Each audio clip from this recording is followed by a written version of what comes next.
Roméo Blanc Noir. Legend Beat. Eh ben de Cristo, de Cristo.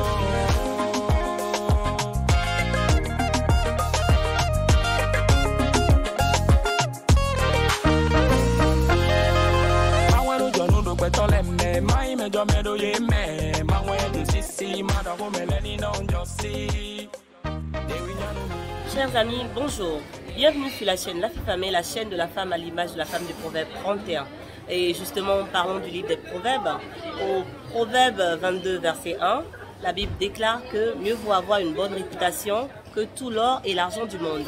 Aujourd'hui, je vais recevoir avec vous une éminente personnalité avec qui nous allons partager sur la réputation. A tout de suite pour la vidéo. Elle, c'est Christelle Assoba, Madame Maillard, comme j'aime affectueusement l'appeler. Elle a un parcours atypique. Elle a traversé des murs et des pas mûrs. Elle vient de loin, c'est une battante. C'est avec elle aujourd'hui que je vais partager avec vous sur la recommandation. Mais avant de démarrer vraiment l'enregistrement de cette émission, je te prierai, toi qui n'es pas encore abonné sur cette chaîne, qui vient de la découvrir ou à qui on a partagé, de liker, partager également et de commenter d'où tu me suis. Et n'hésite pas d'activer la cloche de notification afin d'être informé dès que je mets en ligne une nouvelle vidéo. Alors, Madame Maillard, elle est béninoise d'origine, ancienne résidente en région parisienne. Elle réside définitivement au Bénin, mais elle est à mi-chemin entre la France et Cotonou. Nous sommes aujourd'hui dans un espace sympa où elle m'invite à déjeuner. Du coup, je vais réussir à lui faire partager un peu son parcours et également à motiver les jeunes femmes qui sont encore dans l'ombre, qui pensent qu'on ne peut pas réussir à faire quelque chose de bien dans sa vie parce que bon, on a eu des échecs ou ceci ou cela. Cette femme, elle est présidente d'une ONG, l'ONG qui s'appelle APESA. Je vais lui laisser le soin de se présenter et de nous parler de l'ONG justement. Madame Maillard, bonjour. Bonjour Arlette, bonjour chers amis internautes. Donc moi c'est Christelle Assoba, épouse Maillard. Je suis la fondatrice et la présidente de l'association pour l'éducation, la sexualité et la santé en Afrique, APESA, qui est une association que j'ai créée aussi bien en France qu'au Bénin. Alors l'APESA, pour faire simple, est une association qui se veut restaurer l'harmonie, la confiance dans la famille, entre les parents et les enfants, en cultivant l'estime de soi auprès des enfants et la notion de recherche d'aide au sein de son cercle proche en premier, pour faire simple. Parce qu'aujourd'hui, vous n'êtes pas sans savoir que les adolescents, les jeunes sont en crise identitaire avec tout ce qui se passe dans le monde. Donc il y a facilement l'influence des pères. Donc notre association se veut une association qui parle des sujets qui sont dits tabous, parce que le sexe, il est supposé tabou partout en Afrique. Surtout en Afrique, mais ça relève quand même de l'intimité. Donc il faut quand même parler de sexe avec les enfants de manière ouverte, mais sans lever ce côté intime qu'est la notion des relations sexuelles ou des relations interpersonnelles. Voilà. Alors, Madame Maillard va nous expliquer ce qui l'a motivée à créer justement cette association qui fait un très très grand travail dans les milieux ruraux. Ce n'est pas seulement limité à Cotonou et alentour, mais j'ai déjà cité à des événements que l'ONG a justement organisés et elle va nous expliquer ce qui l'a motivée à en arriver là justement. Parce que moi je l'ai connue, elle avait un contrat de travail en région parisienne, elle sortait peut-être d'un divorce dans le temps, mais elle a quand même des enfants en Europe, donc elle aurait pu bien rester et profiter des, je sais pas quoi, de la belle vie en Europe, si je peux appeler ça comme ça, mais elle a décidé de tout abandonner, de s'installer en créant cette association-là. Donc, Madame Maillard, dites-nous, qu'est-ce qui vous a vraiment motivé à en arriver là? C'est bon.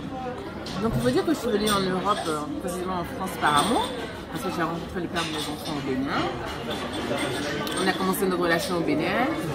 Il a fini ce pourquoi il était là, il est rentré en France. Notre relation a continué à distance. Et il a décidé de m'épouser. Donc il est venu, on s'est mariés. Je l'ai rejoint. Et on a eu notre première fille, après notre deuxième fille. Comme vous l'avez dit, ça ne marchait pas. Et après, il a été question de divorcer.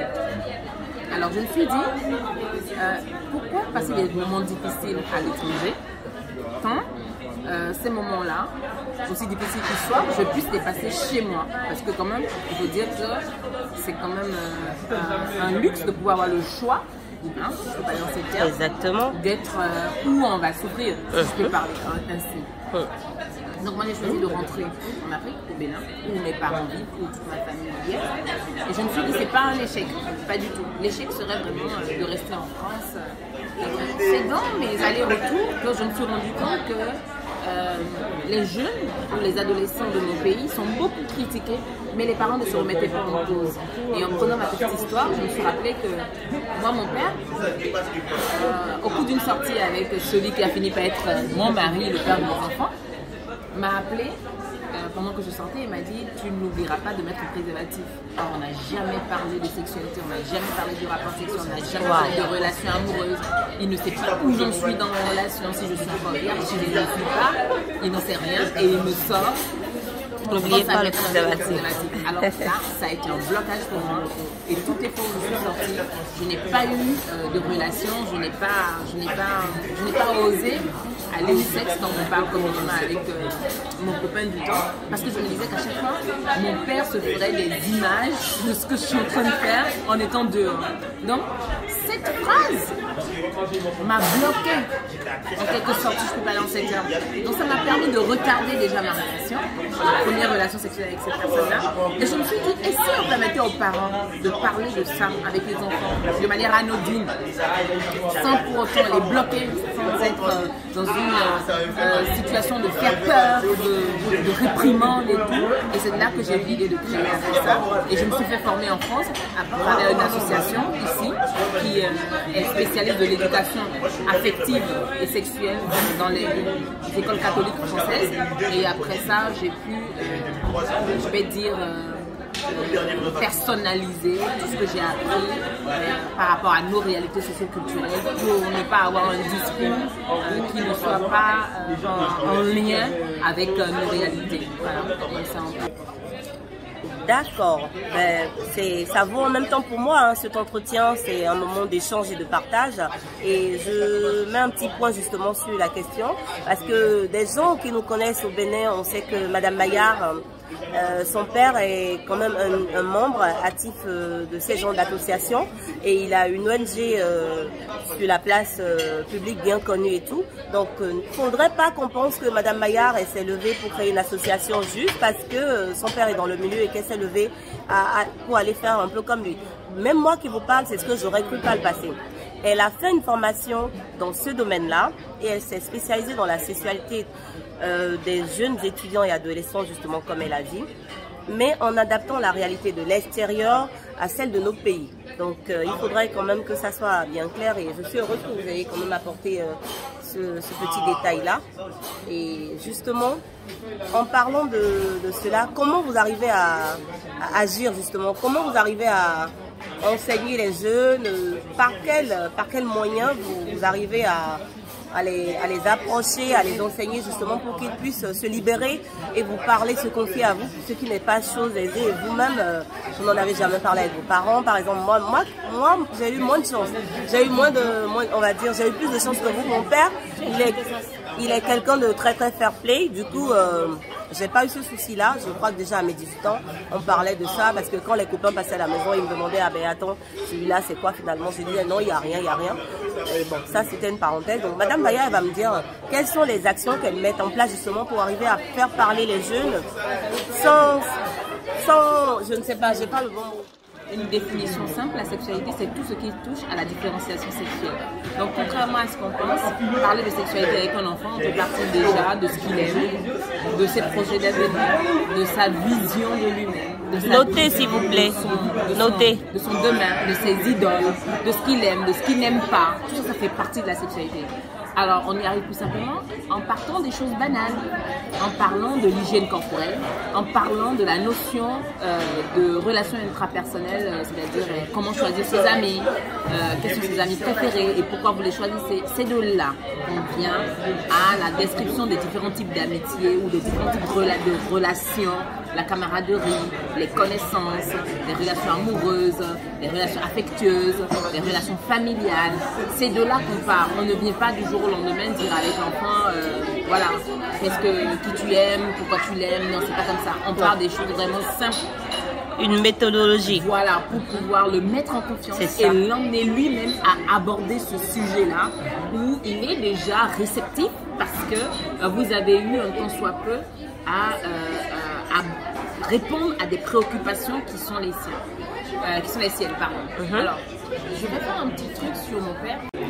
Bon, en attendant de continuer, nous allons déguster ce bon repas. Hein. Madame Maillard, bon appétit. Bien sûr.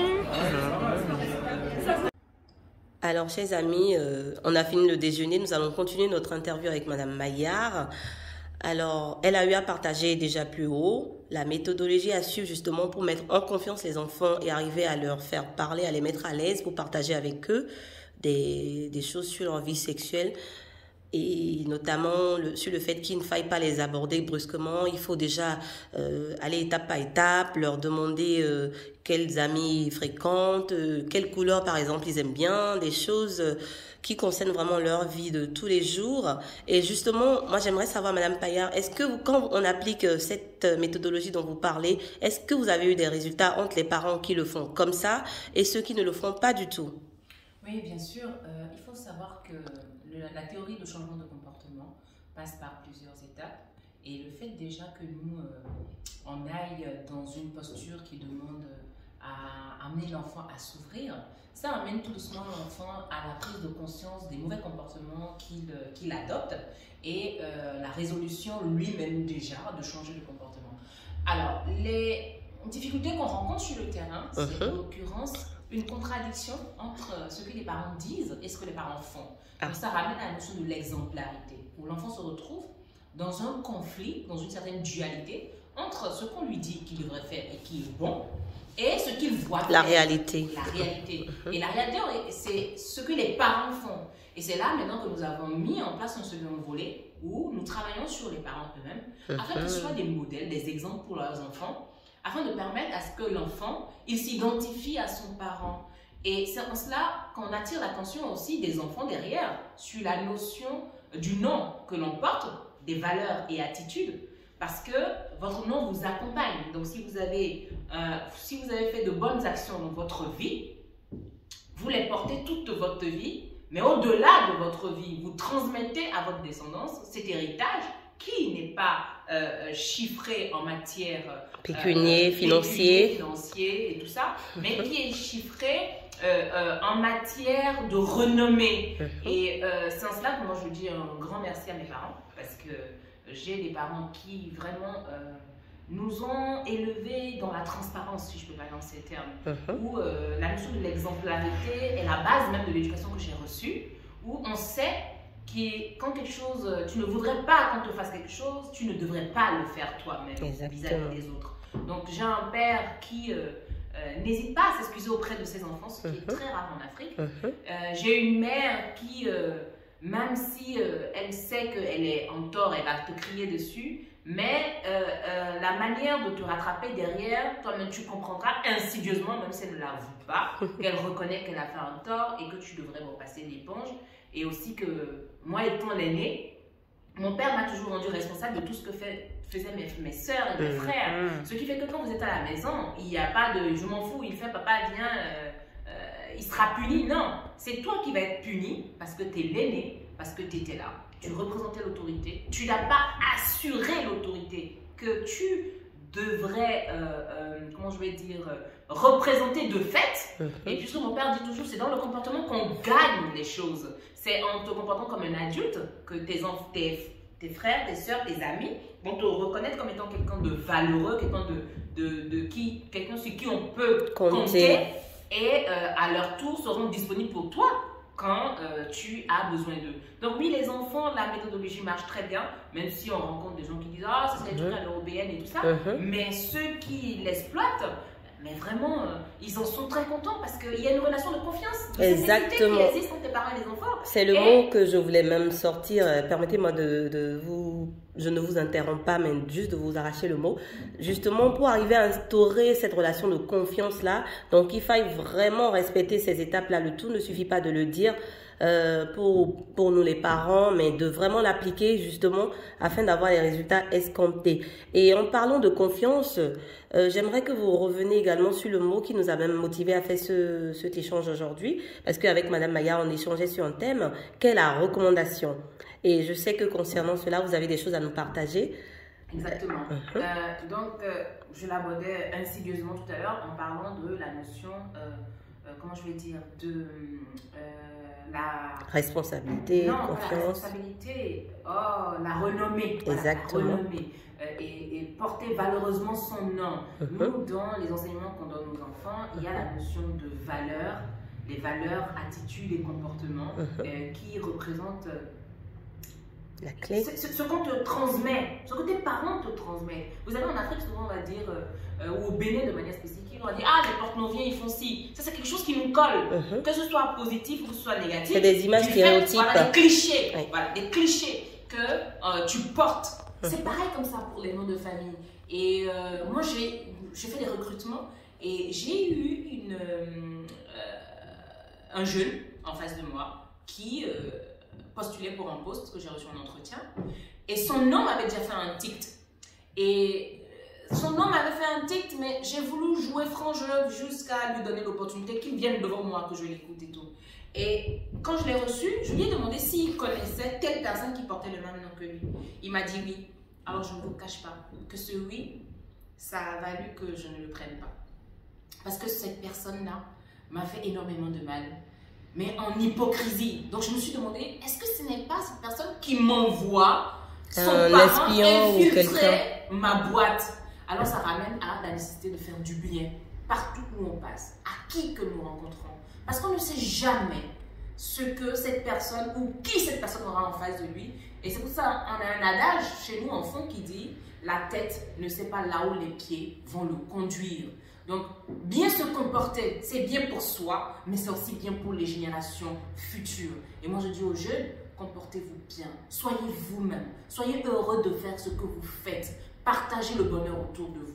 Mais pour que le jeune ait du bonheur à partager, il faut que les parents lui aient donné de la joie, les éduquer dans un environnement sain.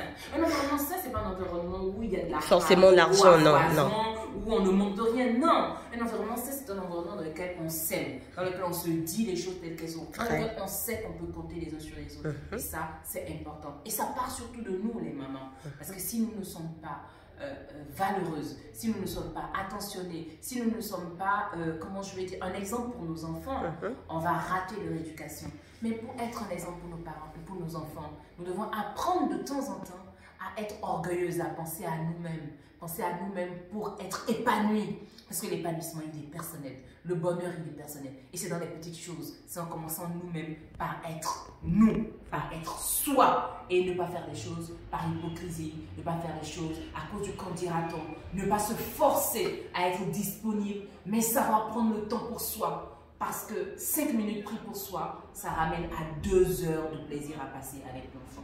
Voilà. Vraiment, merci Madame Maillard d'avoir été avec nous sur la chaîne de la femme à l'image de la femme du Proverbe 31. Vous êtes l'exemple même d'une femme du Proverbe 31 avec plusieurs sources de revenus, plusieurs activités dont je ne pourrais même pas tout citer aujourd'hui. Nous reviendrons sur une de nos vidéos futures en présentant une de vos activités. Et vraiment, merci de m'avoir accordé ce moment de partage.